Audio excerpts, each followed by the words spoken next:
श्रावणीने हा मुलगा पसंत केलाय। हा कमाल वाटते मला या मुलीची। एवढा वाईट चॉईस आहे का या मुलीचा?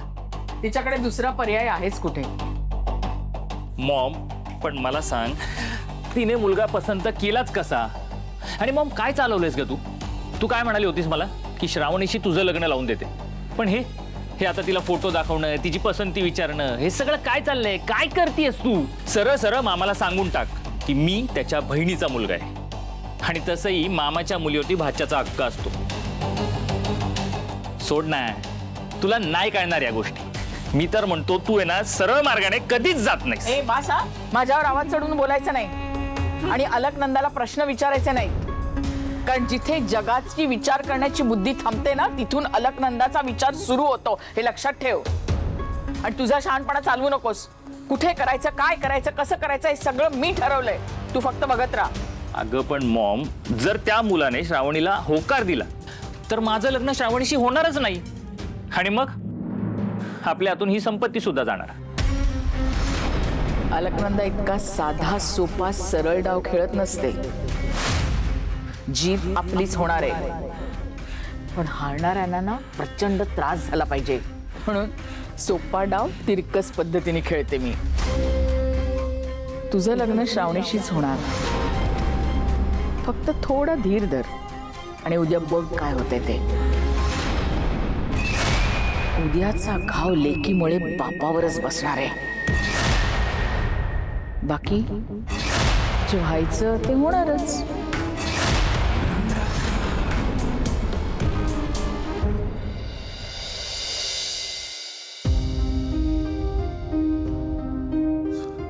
श्रावणी मॅडम स्वतःच्या आयुष्याची वाट का लावून घ्यायला लागल्यात? असं मनात राग धरून लग्नासाठी कुठल्या बी पोरग्याला वय म्हणालेत?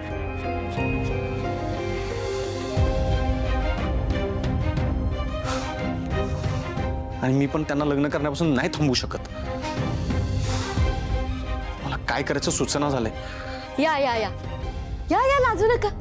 हे बघा, हे आमचं घर। आत्ताच काय ते नीट बघून घ्या, नंतर तक्रार नको काय। हे बघा, हा हॉल आहे, आणि या इथे या, इथे एक खोली आहे, या या इथे या। आणि हे बघा, हे किचन आहे, मोठं आहे का नाही? तुमसनी सांगतो एकदम ऐस पैस आहे आमचं घर, आणि हवेशीर पण।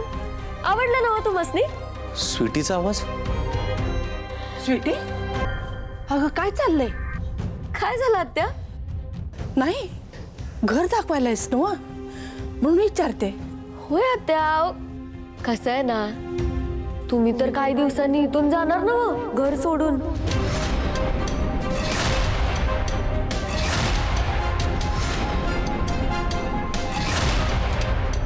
म्हणून म्हणलं भाडेकरूला आणू घर दाखवायला।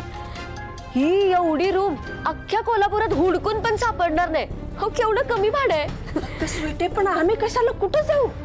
नाही जाणार? नाही आत्या, विसरताय काय तुम्ही? मी आठवण करून देतो की, शुभूनं मला शब्द दिला होता, श्रावणी जर नापास झाली तर तो हे घर खाली करणार। आम्ही घर सोडून जातो, पण कॉन्ट्रॅक्ट प्रमाणे अजून 2 महिन्याची मुदत आहे। 2 महिन्यानंतर हे घर आम्ही सोडून जाऊ। म्हणून म्हणलं तयारीला लागू। आणि मला माहित आहे की शुभूनं दिलेला शब्द तो खाली पडू देणार नाही। बरोबर बोलतोय ना हो मी? घर चांगलं आहे तुमचं। हा, आवडलं ना हो तुम्हाला? मला माहित होतं। बरं, तुम्ही विचार करा आणि मला कळवा। हो, पण ही माणसं कधीपर्यंत घर खाली करतील? तुम्ही म्हणत असाल तर उद्याच खाली करतील की। स्वीटी, का? बरं बरं, कळवतो। कळवा, नक्की कळवा। हो। हा। स्वीटी, काय अगं हे? आमचा जरा तरी विचार करायचा की तू। आत्या, एवढे दिवस मी तुमचाच विचार करत होतो म्हणून गप होतो, पण आता नाही। अगं स्वीटी, असं काय करायलेस? हे बघ, तुझ्या मनासारखं सगळं होईल, आम्ही आहोत ना तुझ्या बरोबर। काय सांग का? कधी कधी ठीक होणार आहे? आता कळलंय मला समज।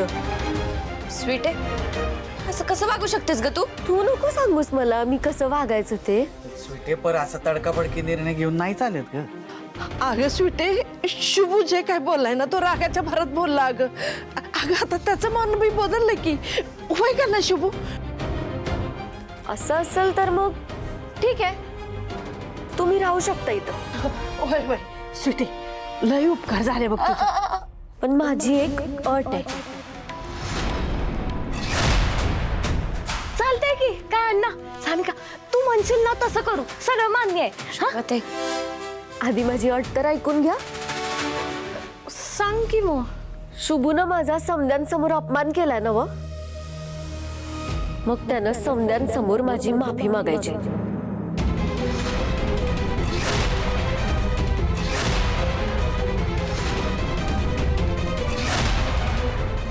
आणि मला वचन द्यायचं, श्रावणी संगट तो काय बी संबंध ठेवणार नाही.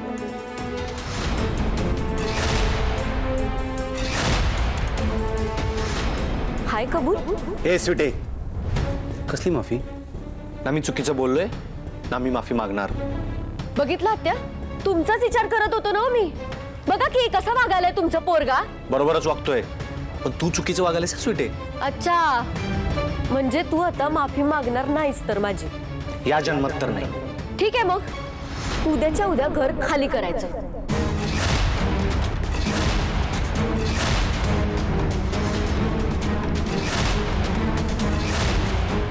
हे स्वीटे, अगं ऐक की माझं जरा तरी. असं काय करतेस? शुभू तू तरी ऐक की. मी घर खाली करतो.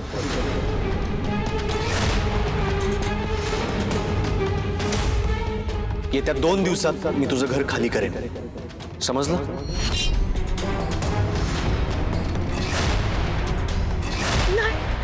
एवढा मास दाखवायला लागलास तुम्हाला. आता तर तू घर खाली करच. दुसरा भाडे करू तयारच आहे. स्वीटी अगं नाही. अरे देवा, अरे शुभू काय बोलून बसलास हे? शुभू 2 दिवसात कुठनं घर शोधून काढणार आहेस? काय करायचंय आपण? आई अण्णा, तुम्ही काय बी काळजी करू नका. आता काय बी होऊ दे, मला इथं नाही राहायचं. या स्वीटीचं दररोज डोकं फिरतं, ती दररोज इथे येते आणि माझं डोकं खाते. तिला रोज झेलत बसण्यापेक्षा इथनं निघून गेलं बरं. दादा काय चाललंय?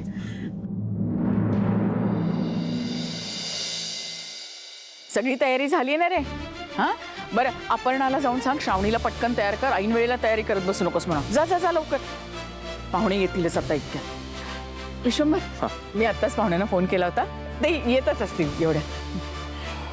अरे आलेच, या या या. नमस्कार. नमस्कार. या. नमस्कार मंत्री साहेब. नमस्कार. नमस्कार. बसा.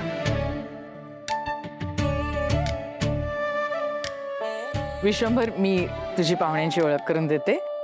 हे मिस्टर अँड मिसेस जाधव आणि हा त्यांचा मुलगा.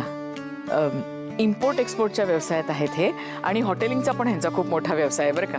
अरे वा, नंदा आता तू स्थळ सुचवलंच म्हणजे चांगलंच असणार. आपण पुढची बोलणी करूया. पृथ्वी, हा? श्रावणी तयार झाली असेल तर अपर्णाला तिला घेऊन यायला सांग ना. सांगतो.